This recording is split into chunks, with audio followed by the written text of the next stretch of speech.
Good morning all of you. सार्थक पहल बदलाव हमसे है। मैं पुनः एक बार आप लोगों का स्वागत है।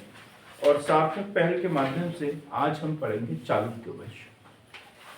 इससे पहले हमने राष्ट्रकूट वंश, पल्लव वंश ये पढ़ चुके हैं और आज हमें पढ़ना है चालुक्य वंश। चालुक्यों की 3 शाखाएं हम पढ़ेंगे, सबको पता है।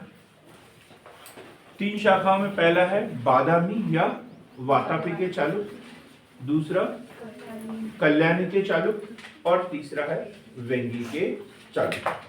अब तीनों की यदि हम बात करें तो वातापी मतलब दक्षिण में कर्नाटक, तो इसे बोला जाता है दक्षिणी चालुक्य। वातापी या बादामी या कर्नाटक के चालुक्य या दक्षिणी चालुक्य। कल्याणी गुजरात साइड में, तो इसलिए इसे क्या बोला जाता है? पश्चिमी चालुक्य।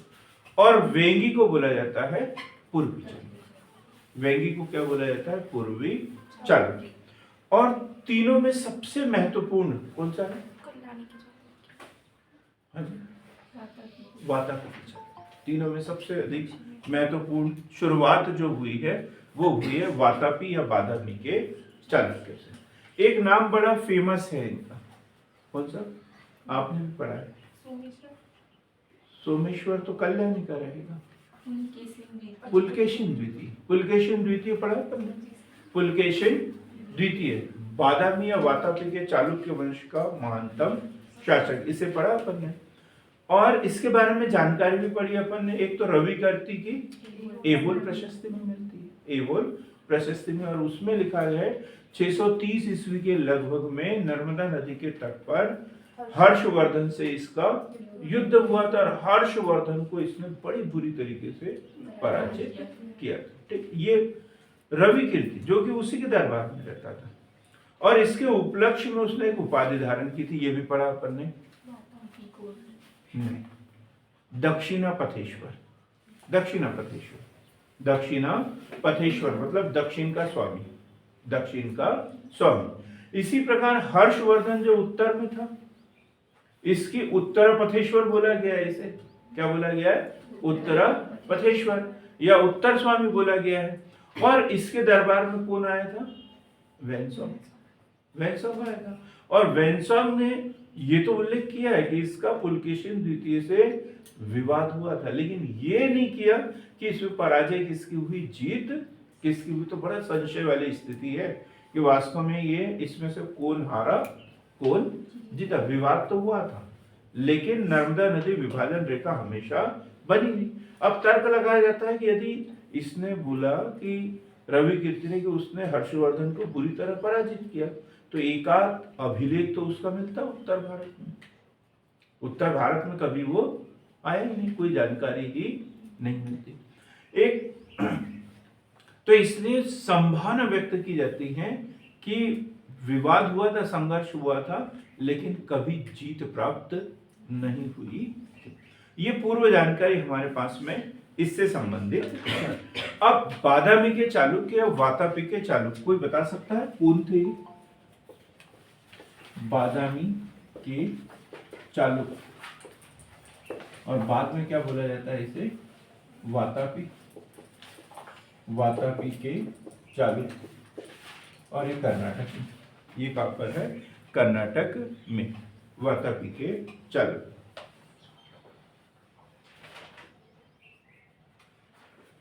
कोई बता सकता है कौन थी?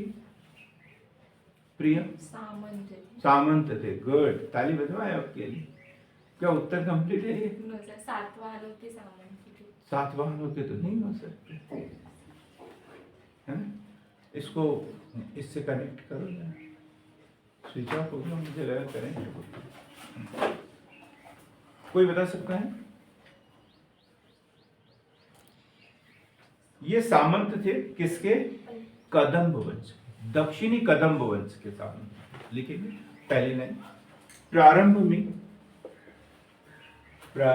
में दक्षिणी कदम्ब वंश के सामंत थे। दक्षिणी कदम्ब वंश के सामंत थे। इन्हें पश्चिमी चालुक्य भी कहा जाता है। पश्चिमी चालुक्य भी कहा जाता है। अब हम बात करेंगे जानकारी के स्रोत। जानकारी के स्रोत बड़ा महत्वपूर्ण, बहुत ही कम लिखा रहा हूं मैं, वही लिखवाएंगे, वही पढ़ेंगे जो हमारे लिए एकदम महत्वपूर्ण है। महाकूट स्तंभ लेख। महाकूट स्तंभ लेख पढ़ा है किसी ने ये? महाकूट स्तंभ लेख। दूसरा पढ़ेंगे बादामी शिलालेख। बादामी का शिलालेख, बादामी का शिलालेख। और तीसरे नंबर पे पढ़ेंगे हम ऐहोल अभिलेख। ऐहोल अभिलेख। ऐहोल अभिलेख। तो महाकूट स्तंभ लेख ये मंगलेश का है। मंगलेश कौन है? मंगलेश, हाँ जी, नहीं पता? क्या पढ़ रहे हैं आप? क्या पढ़ रहे थे? बादामी के चालुक्य। हाँ। तो इस वंश का शासक, हाँ। बादामी का चालुक्य वंश का शासक था ये मंगलेश। बड़ा महत्वपूर्ण शासक, कभी नहीं सुना होगा, आज सुनेंगे भी, पढ़ेंगे। मंगलेश, और मंगलेश का अभिलेख है ये। मंगलेश का अभिलेख है और यह कर्नाटक में है। कर्नाटक के भागलपुर जिले में। कर्नाटक के भागलपुर नहीं, भागलपुर तो बिहार में, भागलपुर जिले, भागलपुर जिले में। क्लियर हो गया? और इससे जानकारी मिलती है किसकी? पश्चिमी चालुक्यों की, कि कैसे स्थापना हुई। सॉरी, पश्चिमी चालुक्य नहीं, दक्षिणी चालुक्यों की, कि कहां से आए वो, कौन थे, उनकी भाषा क्या थी, ये पूरी जानकारी मिलती है। फिर बादामी शिलालेख, ये भी मंगलेश का है और ये भी कर्नाटक में है। और तीसरा है ऐहोल अभिलेख, ये कहां पर है? नहीं पता। यह बीजापुर, और बीजापुर कहां पर है? कर्नाटक।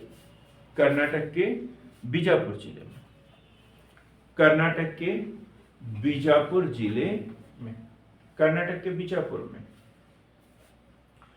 अब बात करें किस भाषा में लिखा है ये? अब कर्नाटक है, कन्नड़ भाषा के लोग उधर, किस भाषा में लिखा है ये?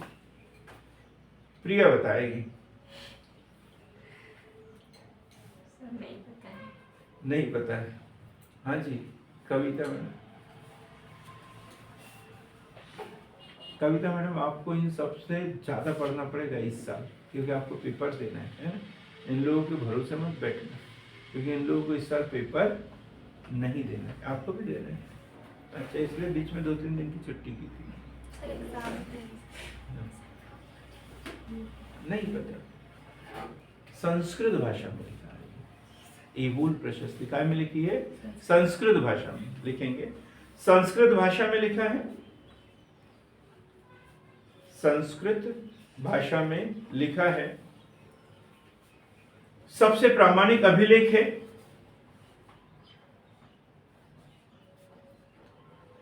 जिसकी रचना रवि कीर्ति ने की थी। रवि कीर्ति ने की थी।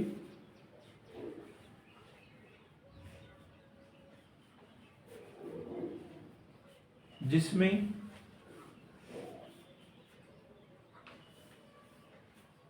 पुलकेशिन द्वितीय की विजयों का वर्णन है। पुलकेशिन द्वितीय की विजयों का वर्णन है। किसने लिखा? रवि कीर्ति ने लिखा है। रवि कीर्ति जैन था। अब इससे आगे निकलते हैं अपन।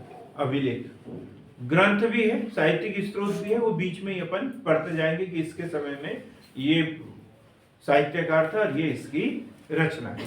फिर आप एक जगह कहीं पर उसे लिख लें। इनका राज चिन्ह क्या था? कोई बता सकता है?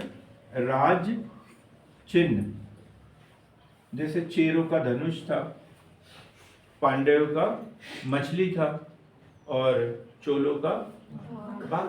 चोलों का बाघ था। चोल काय के लिए प्रसिद्ध थे? कल पढ़ा ना नौसेना के लिए और स्थानीय प्रशासन के लिए। तो ऐसे इनका जो राज चिन्ह है वो है वराह। वराह,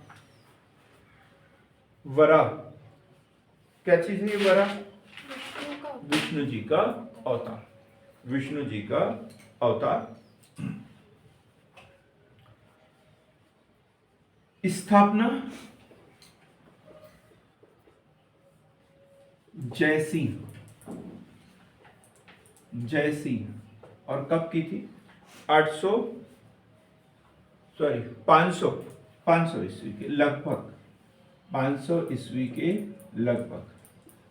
और इसका जो शासनकाल है 520 तक। और सब लगभग है, इसमें कोई उतना स्पष्ट उल्लेख इनका नहीं है। ये भी नहीं पता कि ये स्वतंत्र शासक थे भी या नहीं, लेकिन यहाँ से उल्लेख मिलता है।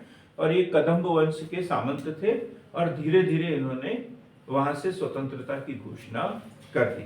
और अंतिम जो कदम्ब वंश का शासक था सत्याश्रय।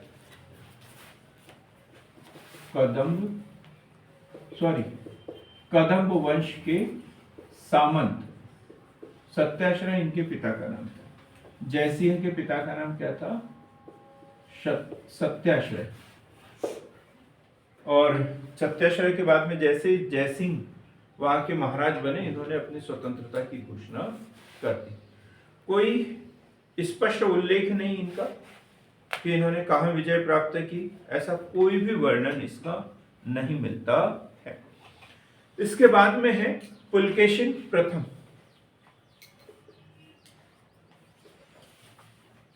पुलकेशिन प्रथम। जैसे जयसिंह वैसे पुलकेशिन प्रथम। जैसे जयसिंह वैसे पुलकेशिन प्रथम। लेकिन बहुत सारे उल्लेख जो स्रोत मिलेंगे उसमें यह बोला जाएगा कि ये इस वंश का संस्थापक था। तो इसे क्या बोलेंगे हम? वास्तविक संस्थापक। वास्तविक संस्थापक। वास्तविक संस्थापक अश्वमेध यज्ञ किया था। ये उल्लेख मिलता है कि इसके द्वारा अश्वमेध यज्ञ किया था। ये पूरी जानकारी कहाँ मिलती है? मंगलेश के अभिलेखों से मिलती है। पूरी जो ऐतिहासिक जानकारी मिलती है कैसे मिलती है? मंगलेश के जो 2 अभिलेख पढ़ा ना अपन ने, बादामी अभिलेख और महाकूट स्तंभ लेख, इनसे जानकारी मिलती है। ये दोनों शासकों। इसके बाद में कीर्तिवर्मन प्रथम। कीर्तिवर्मन प्रथम नाम से ऐसा लगता है कि ये किस वंश का शासक होगा? प्रिय पल्लव वंश। महेंद्र वर्मन, कीर्तिवर्मन, नरसिंहवर्मन प्रथम, नरसिंहवर्मन द्वितीय, ये पल्लव वंश के शासक हैं। तो उससे ऐसा लगता है कि ये कहाँ का होगा? पल्लव वंश का होगा। लेकिन गलती नहीं करना। किस वंश का शासक है ये? कीर्तिवर्मन प्रथम। ये है चालुक्य। कहाँ का चालुक्य? बादामी का चालुक्य या वातावरण के चालुक्य वंश का शासक। इसकी उपाधि थी सत्याश्रय, पृथ्वी वल्लभ, भागवत, ऐसी उपाधि थी। यही इनकी उपाधियां, हर राजा जब बनता था तो यही उपाधियां धारण करते थे। तो सत्याश्रय, पृथ्वी वल्लभ जैसी उपाधियां, ऐसी कोई भी क्वेश्चन आए तो फिर हम इसमें से निकाल लेंगे। कोई भी शासक ऑप्शन में दिया रहेगा, इसमें से कोई भी समझ जाना कि ये इन शासकों की उपाधियां थी। इनके द्वारा कीर्तिवर्मन प्रथम द्वारा अग्निष्टोम यज्ञ कराने का उल्लेख।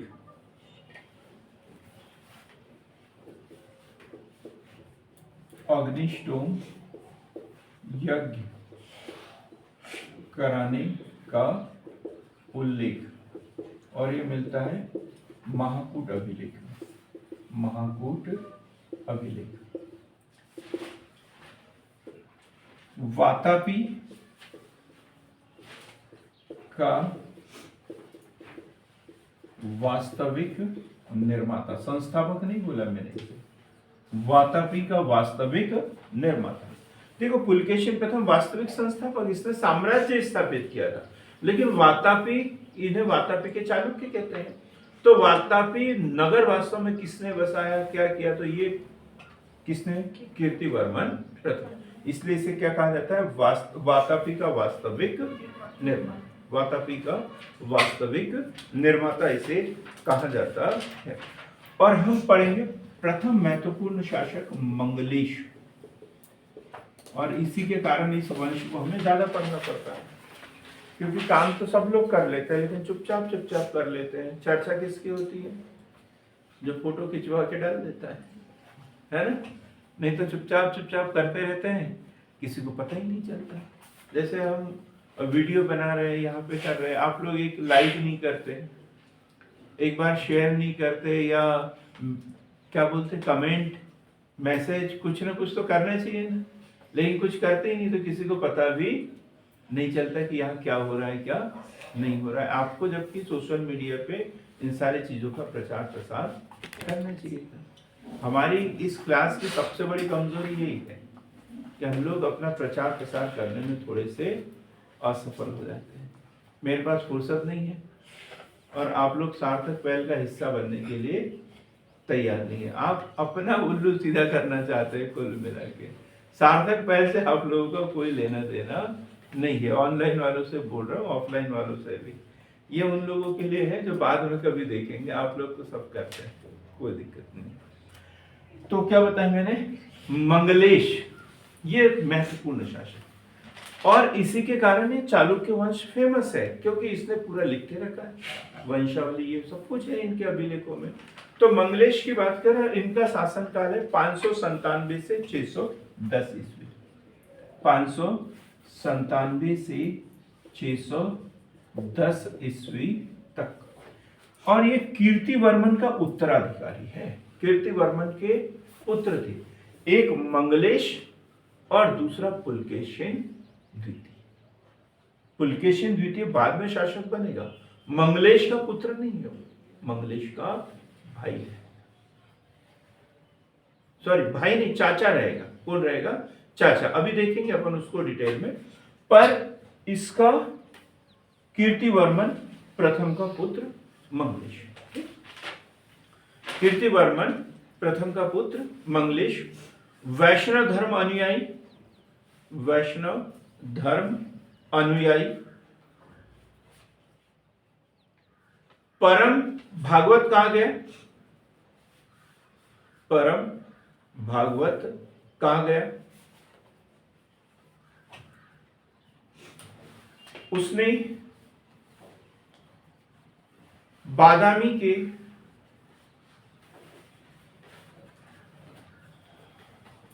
गुफा मंदिर का निर्माण कराया,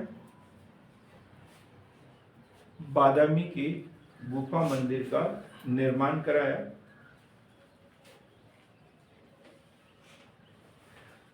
नेरूर दानपत्र अभिलेख,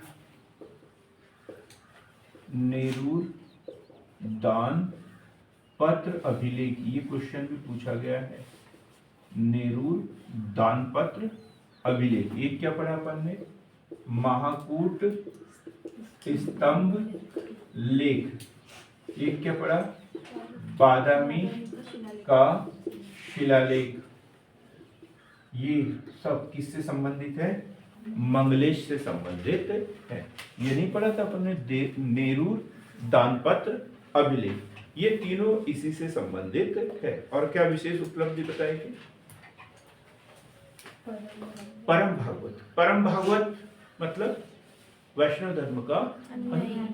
वैष्णव धर्म का अनुयायी। ये सभी शासक जो है वो वैष्णव धर्म के अनुयायी थे, इसलिए तो भाषा भी इनकी कौन सी थी? संस्कृत। संस्कृत में इन्होंने अभिलेख लिखा है।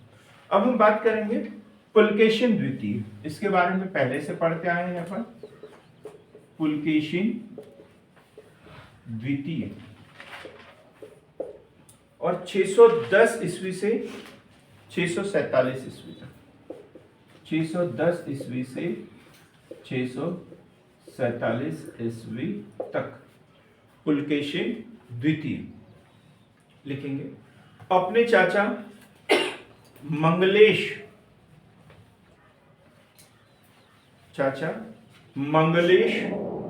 तथा उसके समर्थकों की हत्या कर 610 ईस्वी में बादामी की गद्दी पर बैठा।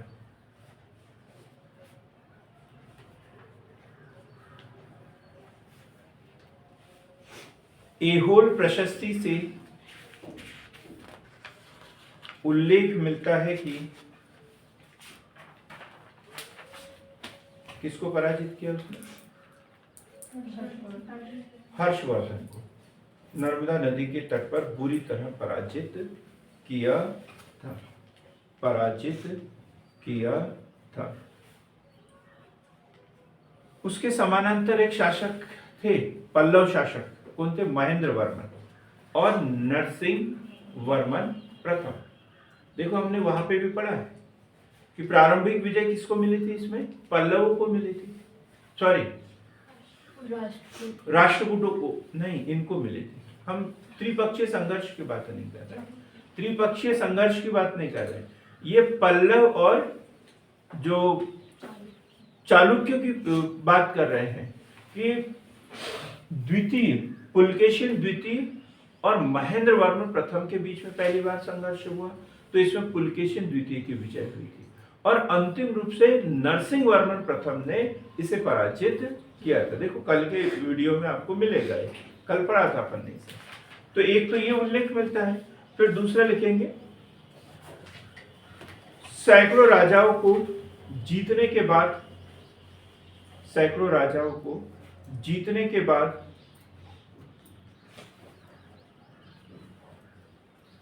उसने परमेश्वर की उपाधि धारण की।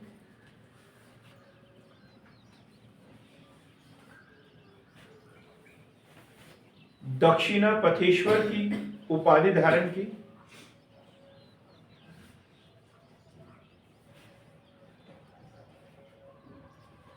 दक्षिणा पथेश्वर की उपाधि धारण की।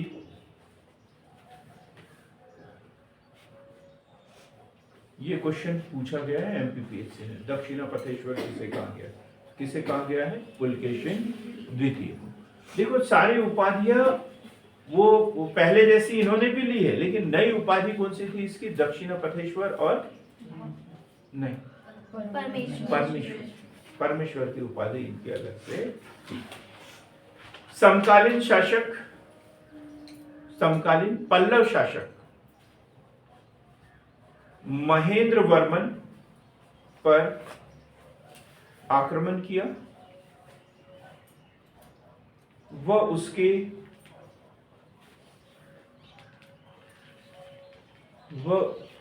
उसके उत्तरी भाग पर अधिकार कर लिया था।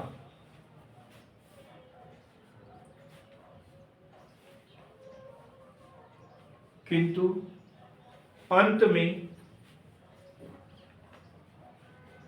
पल्लव शासक नरसिंह वर्मन प्रथम द्वारा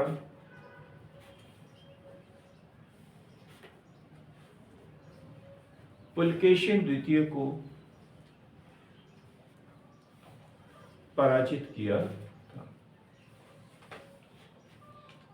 ये लाइन कल भी लिखी थी, आज भी लिख रहे हैं, रिपीट हो रही है, याद रखना उसे।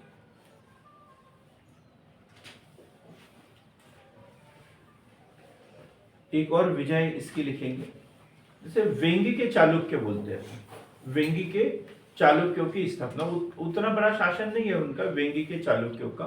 किसने की थी वेंगी के चालुक्यों की स्थापना? ऑनलाइन वाले कोई बताए? विष्णुवर्धन। विष्णुवर्धन, बहुत शानदार। कौन था विष्णुवर्धन? इसका पुत्र था। इसका भाई था, इसका भाई था। किसका? पुलकेशिन द्वितीय का। उसने क्या हुआ, पूर्वी भाग पर आक्रमण किया, वहां विजय प्राप्त की और अपने भाई को वहां पर नियुक्त कर दिया और वो वहीं पे स्वतंत्र शासन करने लग गया और एक नया वंश बन गया वेंगी के चालुक्य। क्लियर है क्या? उसे जब हम आगे पढ़ेंगे तब देखेंगे उसे, ठीक? लिखेंगे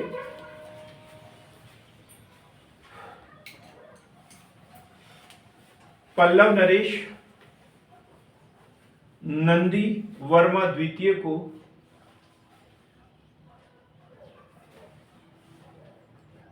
पराजित किया।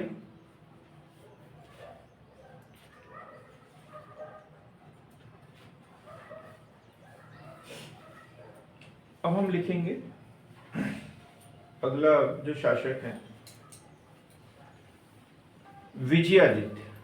विजयादित्य चूंकि जैसे ही ये पल्लव शासक से पराजित हुआ था, अंततः उसके बाद में इसका शासन क्या हो गया, पूरा जो बादामी के चालुक्य है उनका एकदम पतन हो गया, नहीं के बराबर। लेकिन इसके बाद में भी कोई शासक जो है वो बने रहते। उसमें एक नाम है विक्रमादित्य द्वितीय और विजयादित्य द्वितीय। विक्रमादित्य और विजयादित्य, विजयादित्य को पढ़ेंगे, विक्रमादित्य का कोई उतना स्पष्ट उल्लेख नहीं है। विजयादित्य का शासनकाल 696 से 733 ईस्वी तक, सबसे लंबा शासनकाल।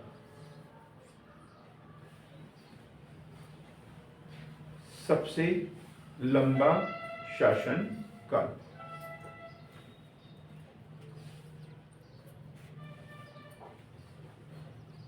इसे महान निर्माता भी कहा गया।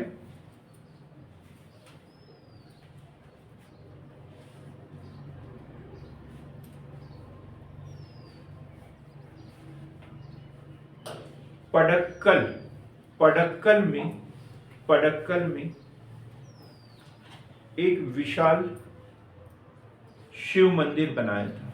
पडक्कल में विशाल शिव मंदिर बनाया था। अब इसको यहीं छोड़ देंगे हम, पूरा वातापी के चालुक्य। एक बात और लिखना है, वही पुलकेशिन द्वितीय के समय में। तो पुलकेशिन द्वितीय के समय की 2-3 घटनाएं तो अपन ने पढ़ ली। इसके साथ में रवि कीर्ति का एहुल प्रशस्ति लिखा, हर्षवर्धन को पराजित किया था, पल्लव शासक महेंद्र वर्मन को इसने पराजित किया और नरसिंह वर्मन प्रथम ने इसे बुरी तरह पराजित किया, ये पढ़ लिया। इसके शासनकाल में एक और व्यक्ति बाहर से आया था, ये क्वेश्चन इंपॉर्टेंट पूछ सकता है। कौन आया था? ईरानी राजदूत तबरेज। ईरानी राजदूत तबरेज,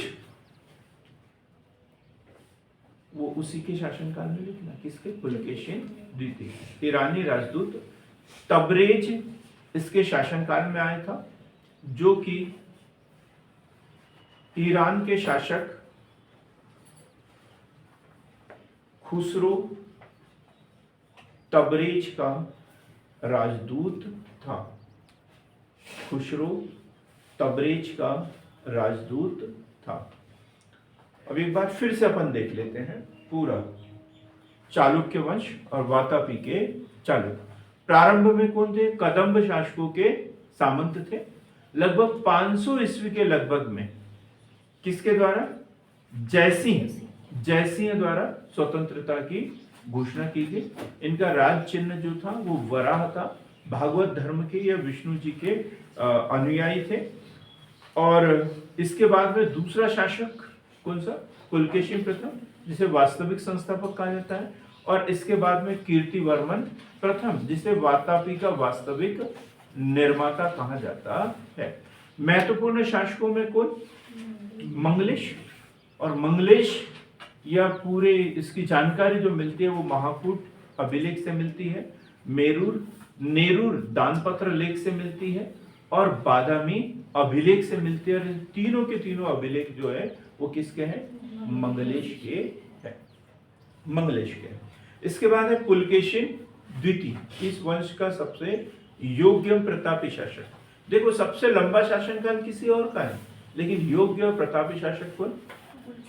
पुलकेशिन द्वितीय। अब हमें पढ़ना है कल्याणी के चालुक्य।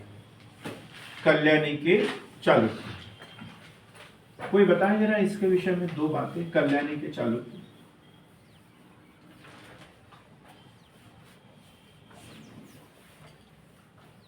आस्था मैडम बताओ जरा क्या क्या था। राष्ट्रकूटों के पतन के पश्चात इनका उदय हुआ था। कहाँ के मूल निवासी थी? अंकित जी बोलो। कन्नड़ देश के, कन्नड़ देश के कल्याणी के चालुक्य, कल्याणी के चालुक्य।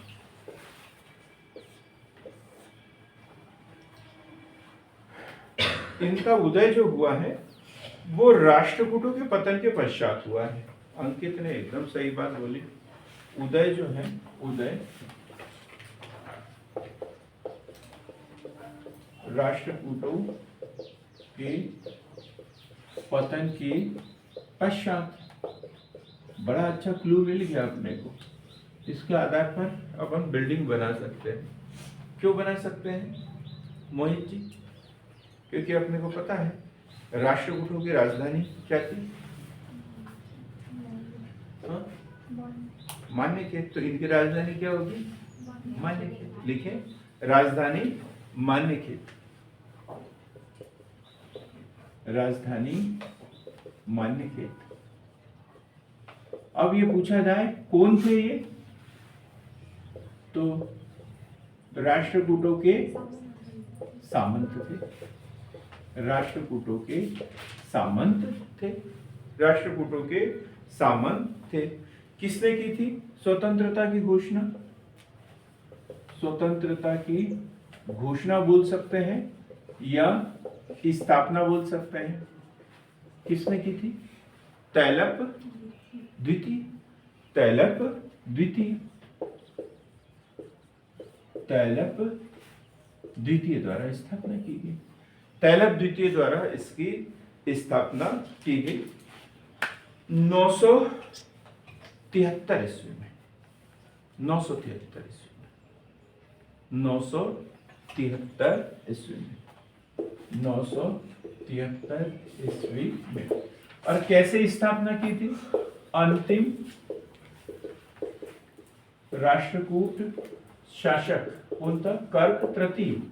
पढ़ा था बने कर्क द्वितीय, ठीक है। कर्क द्वितीय को अपदस्थ करके, अपदस्थ करके, कर्क द्वितीय को अपदस्थ करके। अब काफी कुछ मिल गया अपने को इसका प्रारंभिक जानकारी, इतना तो याद भी हो गया होगा। तो कहां पर, किसके अवशेषों पर? राष्ट्रकूटों के अवशेषों पर। राष्ट्रकूटों के सामंत थे।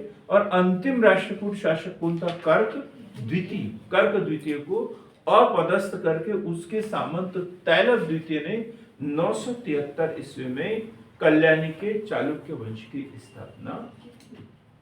और राजधानी कहाँ बनाया उसने? मान्य। राजधानी कहां पर बनाया? मान्य के। इनका एक समकालीन शासक था तैलप द्वितीय का। तैलप द्वितीय का एक समकालीन शासक था। कौन था? प्रिया को पता है? गांगेयदेव। गांगेयदेव भी था, है ना? और था गांगेयदेव के बाद मुंज परमार। Yes. मुंज कौन था? मुंज। मुंज एक शासक था, मालवा इधर का शासक था, मुंज परमार शासक। और क्या होता था, बीच में पड़ रही है गोदावरी नदी, गोदावरी नदी थी, बीच में गोदावरी नदी थी। तो मुंज को बार बार सलाह देते थे कि तुम सब कुछ करना, इधर मत जाना, इधर मत जाना, ये नदी पार मत करना। और ये जो तैलब द्वितीय जो है वे आक्रमण करता था उसके ऊपर। किसके ऊपर? मुंज के ऊपर। तो तैलब द्वितीय और मुंज के बीच में 6 बार लड़ाई हुई, 6 बार लड़ाई हुई। और आक्रमण कौन करता था? तैलब द्वितीय। नदी पार करके चल जाता था, उसके आप ऊपर आक्रमण करता था और हर बार मुंज जीत जाता था। तो 6 बार जो है तैलब द्वितीय और मुंज की लड़ाई हुई और इसमें मुंज विजय हुआ। अब मुंज ने क्या सोचा होगा? अभी 7वीं बार भी करेगा, 8वीं बार भी करेगा, 9वीं बार भी करेगा। तो अब क्या करता है? मैं खुद ही चल जाता हूँ। और वो गया, नदी पार की और फिर पराजय हुई और वही उसकी हत्या हो गई। खेल खत्म। तो लिखेंगे, क्लियर हो गया है कहानी एकदम। तैलब द्वितीय का परमार शासक मुंज से लंबा संघर्ष हुआ, लंबा संघर्ष हुआ। मेरु तुंग कृत, अब इसके आगे का शब्द पता होगा, खुशी को तो पता होगा। मेरु तुंग कृत नहीं पता आपको? अरे फिर कैसे काम चलेगा? नीलम आपको? नेहा भी किसी का नाम है क्या? नेहा नाम तो याद किया है मैंने, कोई थी तो नेहा, पर आई नहीं है? तो नहीं पता। प्रिया को छोड़कर कोई बता सकता है? विजया मैडम आप बता सकते हैं? प्रबंध चिंतन, ये रचना है ना मेरुतुंग की। मेरुतुंग कृत प्रबंध चिंतामणि से ज्ञात होता है कि तैलब द्वितीय ने मुंज पर 6 बार आक्रमण किया, किंतु प्रत्येक बार पराजित हुआ, पराजित हुआ, प्रत्येक बार पराजित हुआ। फिर आगे की कहानी हम मुंज परमार के समय में पढ़ेंगे। बता दिया मैंने कि क्या हुआ था। ठीक, जानकारी के स्रोत, यदि हम ये सब जानकारी यदि मिल रही है तो हम एक तरफ से आप नोट कर लेना, अभी मैं तो ऐसे ही बता देता हूं। ये चिपलुन अभिलेख महाराष्ट्र, चिपलुन अभिलेख महाराष्ट्र,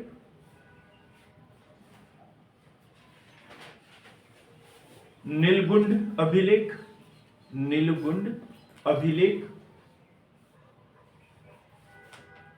नीलगुंड अभिलेख और कोथम अभिलेख, कोथम अभिलेख। 3 अभिलेखों से हमें कल्याणी के चालुक्यों की प्रारंभिक जानकारी मिलती है। कौन कौन सा? चिपलुन अभिलेख, नीलगुंड अभिलेख और कोथेम अभिलेख। अब इसके बाद का जो शासक है ये आप लोगों ने बहुत अच्छे से पढ़ा है, सोमेश्वर प्रथम, सोमेश्वर प्रथम, सोमेश्वर प्रथम। क्या पढ़ा है इसके बारे में, सोमेश्वर के बारे में?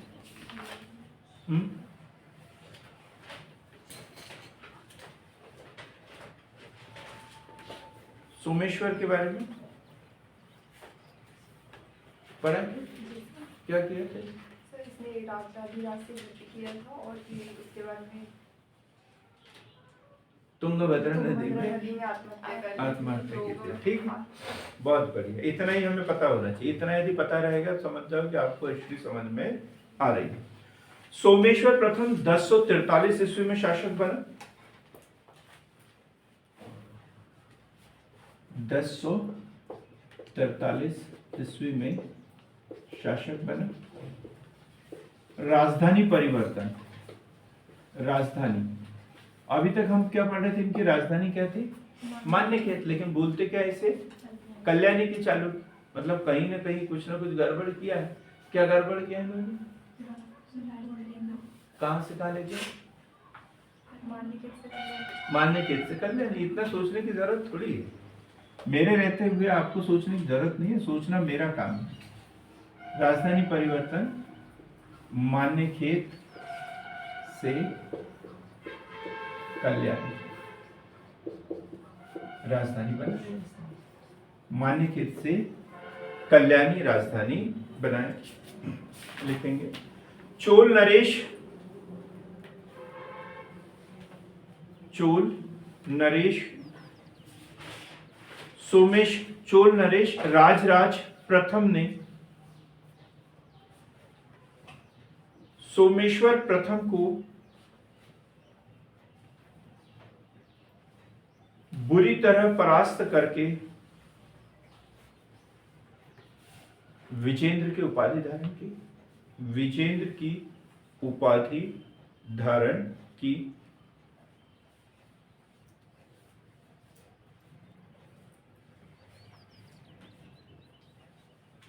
सोमेश्वर प्रथम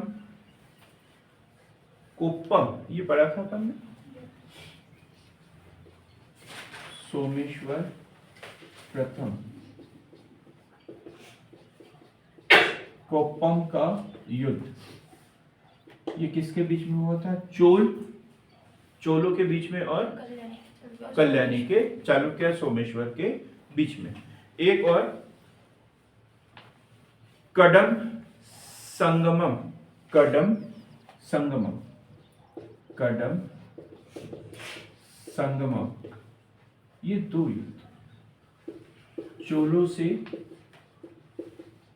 पराजित। ठीक है, मतलब इनका चोलों से सोमेश्वर प्रथम का लंबा संघर्ष चला, कभी हार कभी जीत, कभी हार कभी जीत, लेकिन ये क्या हो गया, वृद्ध, ये वृद्ध हो गया और फिर इसे ललकारा, फिर ये युद्ध स्थल पर नहीं जा सका। कल अपन ने अच्छे से पढ़ा था, और सेना इसकी पराजित हो रही थी और ये युद्ध स्थल पर जा नहीं रहा था, तो इसलिए क्या किया इसने, तुंगभद्रा नदी में डूबकर आत्महत्या, खुदकुशी कर ली थी। लिखेंगे आगे, चोलों से निरंतर पराजय के पश्चात उसने तुंगभद्रा नदी में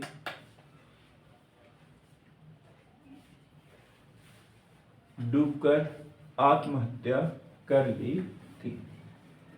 आत्महत्या करने से पहले एक और काम किया था, इसके समानांतर ये चोल तो थे ही, लेकिन धारा नगरी में कौन शासक कर रहे थे, धारा नगरी में परमार, धारा नगरी में कौन, परमार। अब इनके पिता के समय मुंज है ना, इनके पिता का नाम क्या बताया, बागपति मुंज। हाँ, पर इसकी बात नहीं कर रहे, इनके वंश की बात कर रहे हैं, भोज के पिता की बात नहीं कर रहे, इधर की बात कर रहे हैं। तो कौन था, तैलप द्वितीय। तैलप द्वितीय के समय वहां का शासक कौन था, उधर मुंज, वाकपति मुंज था, और 6 बार इनकी हार जीत हुई, 7वीं बार पराजय। अब वहां शासक बना भोज, और इधर कौन है, सोमेश्वर प्रथम, और इनके बीच में भी संघर्ष हुआ है, लगातार युद्ध करते रहे। राजा भोज के बारे में भी यही बोला जाता है कि जीवन भर वो लड़ते ही रहा, बहुत अधिक युद्ध किए उसने। ऐसे सोमेश्वर के साथ में भी युद्ध हुआ, और ये बोला जाता है कि सोमेश्वर ने धारा नगरी को जला दिया था, धारा नगरी को नष्ट कर दिया था, जला दिया था। तो लिखेंगे, सोमेश्वर प्रथम ने परमारों की राजधानी धारा नगरी पर आक्रमण कर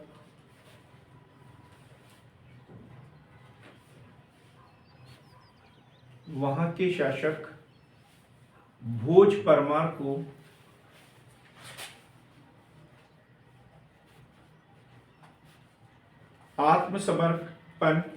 आत्मसमर्पण करने के लिए मजबूर कर दिया।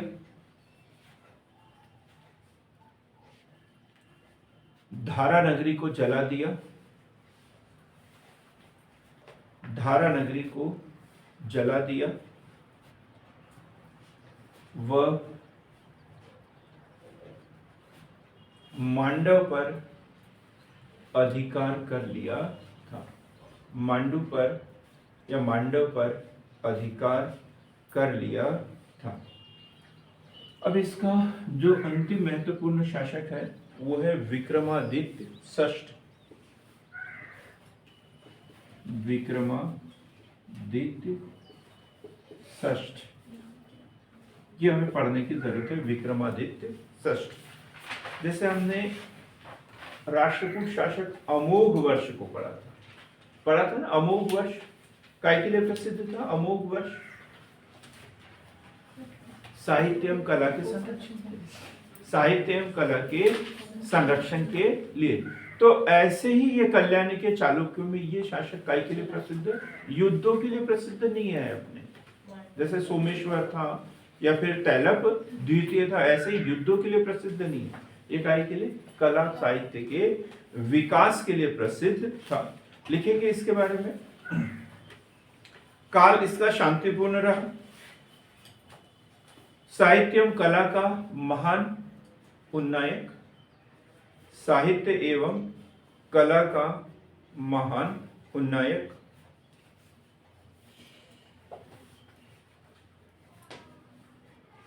इसके दरबार में कौन थे? एक तो विल्हन,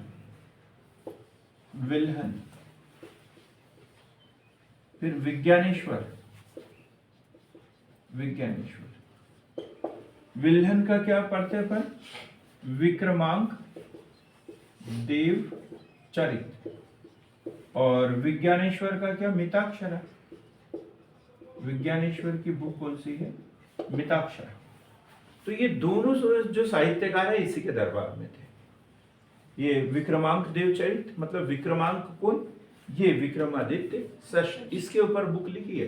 नहीं तो यदि ये क्वेश्चन पूछ लिया जाए विल्हन के विक्रमांक देवचरित में किस शासक का वर्णन किया है, और उसमें विक्रमादित्य 3 4 6 दिए रहेंगे, और उसमें से आपको चूज करना पड़ेगा कि किस वंश के शासक की हम बात कर रहे हैं। ठीक, तो विक्रमांक देव चरित किसने लिखा है? ये विल्हन ने। और मिताक्षरा किसने लिखा है? विज्ञानेश्वर ने। मिताक्षरा की विषय वस्तु क्या है? बड़ी महत्वपूर्ण बुक है मिताक्षरा। इसकी विषय वस्तु क्या है? एक है दाय भाग, अब समझ में आया होगा, जिमुत वाहन का दाय भाग। अभी भी नहीं आया समझ में? ऑनलाइन वाले बताएंगे काय संबंधित है?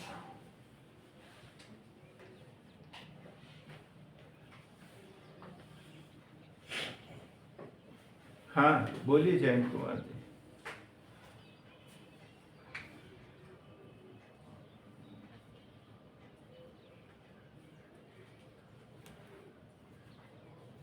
आप बोल सही रहे हो लेकिन आवाज क्लियर नहीं आ रही जयंत कुमार जी।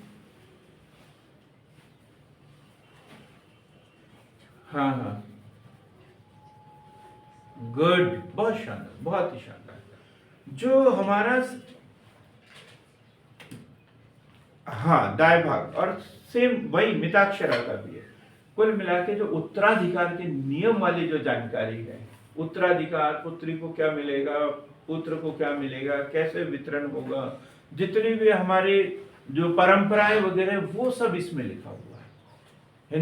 हिंदू उत्तराधिकार से संबंधित जो बात करते हैं ना, पहले जब हमारा संविधान लागू नहीं हुआ था, उत्तराधिकार के नियम नहीं बने थे, तब हम कैसे बंटवारे करते थे?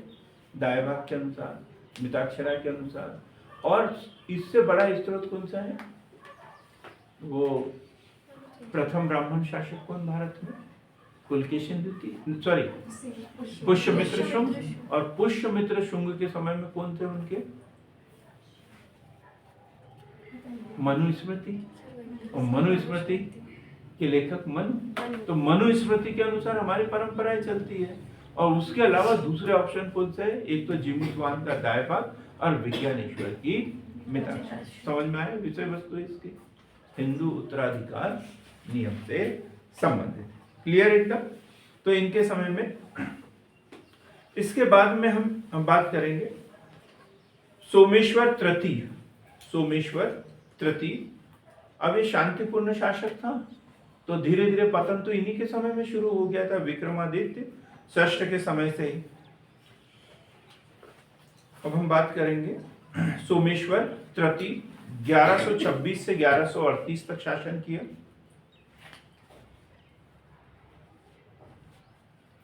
भूलोक मल्ल, हाँ जी बिल्कुल बोलूंगा, सोमेश्वर तृतीय 1126 से 1138 तक शासन।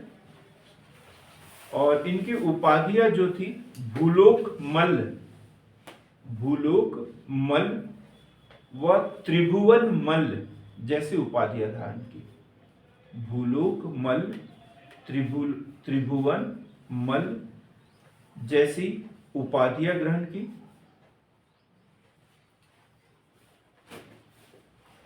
मान सोल्लास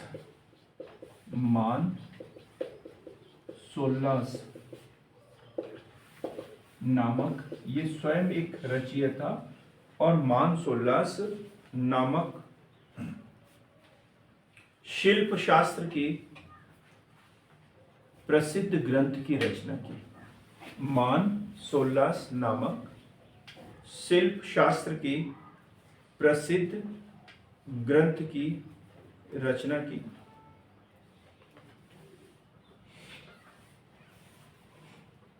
अंतिम शासक सोमेश्वर चतुर्थ, सोमेश्वर चतुर्थ एहोल जो है, एहोल, अब ये ऐसे ही लिखवा रहा हूं मैं, ये खत्म हो गया हमारा कल्याणी के चालुक्य, लेकिन एहोल एक शहर था इनके साम्राज्य में, जिसे ये लोग मंदिरों का नगर कहते हैं, टाउन ऑफ टेम्पल। एहोल मंदिरों का नगर कहा जाता था।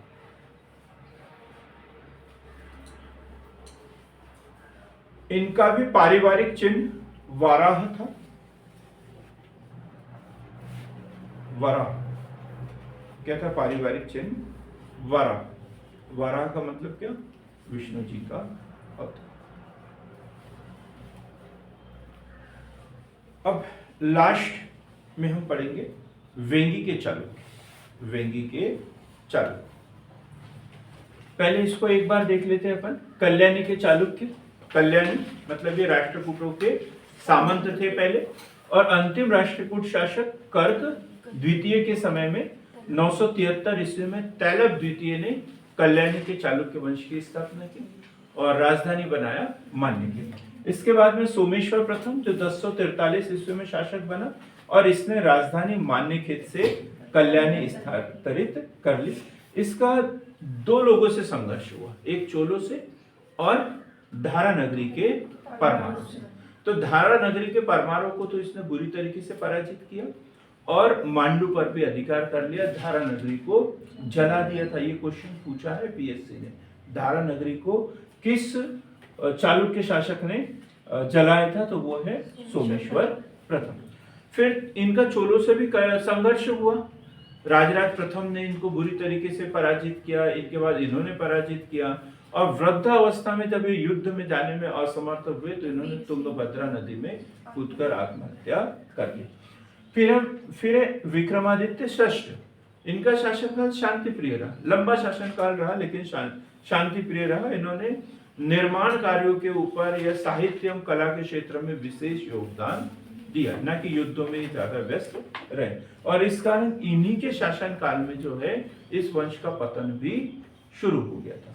तो विल्हन इनके दरबार में राजकवि इनका विल्हन था, और इनकी रचना है विक्रमांक देव चरित और विज्ञानेश्वर जिन्होंने मिताक्षरा लिखी। और फिर है सोमेश्वर तृतीय।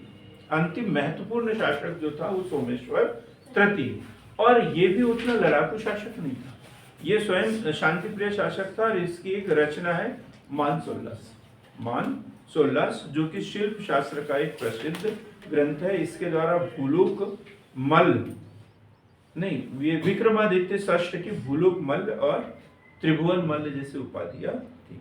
अंतिम शासक कौन था इसका? सोमेश्वर चतुर्थ। इनका राज चिन्ह क्या था? वराह था। अब हम बात करेंगे वेंगी के पूर्वी चालुक्य। वेंगी के पूर्वी चालुक्य, 2-3 लाइन लिखेंगे हम, ज्यादा इसके बारे में नहीं पढ़ेंगे। पुलकेशिन द्वितीय ने अपने भाई विष्णुवर्धन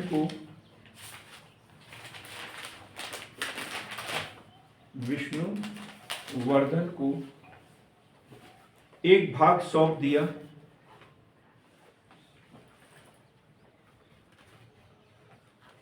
जहां पर उसने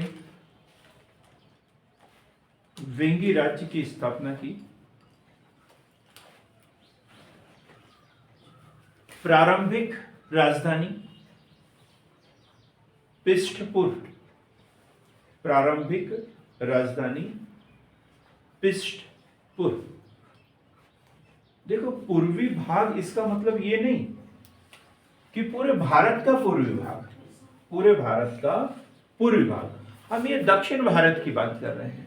दक्षिण में ये इधर कर्नाटक साइड में कौन है, कौन से चालुक्य? बादामी या वातापी के। ये गुजरात साइड में, इधर गुजरात साइड में कल्याणी के चालुक्य। और ये जो पृष्ठपुर है, ये आंध्र प्रदेश वाला क्षेत्र था, तो इसलिए इसे क्या बोला गया? पूर्वी। तो मतलब ये दक्षिण भारत का पूर्वी भाग बोल रहे हैं, ना कि उत्तर भारत का पूर्वी भाग। तो पृष्ठपुर, और ये प्रारंभ में कहां थे? आंध्र प्रदेश में, आंध्र प्रदेश में। इनके शासनकाल में वैनसोंग दक्षिण भारत गया था, वैनसोंग दक्षिण भारत गया था। अब देखो, ये पुलकेशिन द्वितीय के समय की घटना है, तो उस समय हर्षवर्धन भी शासन कर रहा था, और इधर जो दक्षिण भारत में दक्षिणापथेश्वर पुलकेशिन द्वितीय शासन कर रहा था। ठीक, इसकी जो उपाधि थी विष्णुवर्धन की मकर ध्वज, उपाधि मकर ध्वज।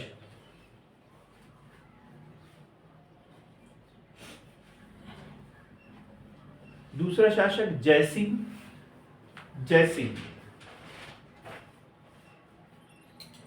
दूसरा शासक जयसिंह, वर्णाश्रम धर्म का रक्षक।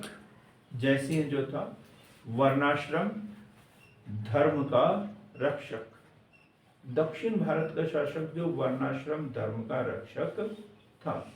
भले ये दक्षिण भारत में शासन कर रहे थे, लेकिन ये कौन से धर्म को मानने वाले थे? वैदिक धर्म को मानने वाले थे। भागवत धर्म के अनुयायी थे, विष्णु जी के अनुयायी थे। तो जो परंपरा है उत्तर भारत की, जो वैदिक संस्कृति थी, अब कहां फलने फूलने लग गई? दक्षिण भारत में फलने फूलने लग गई थी। तो वर्णाश्रम धर्म का रक्षक। इसके शासनकाल में पुलकेशिन द्वितीय की हत्या हो गई थी।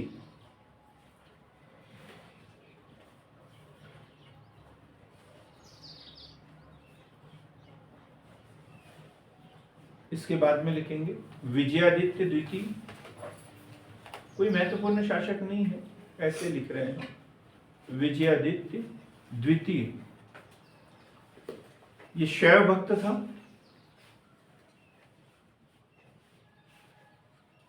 दक्षिण भारत में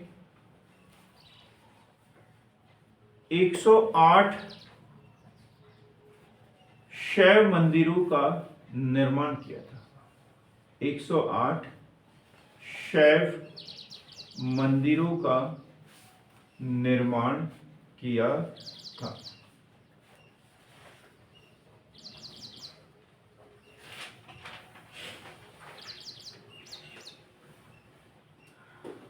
अंत में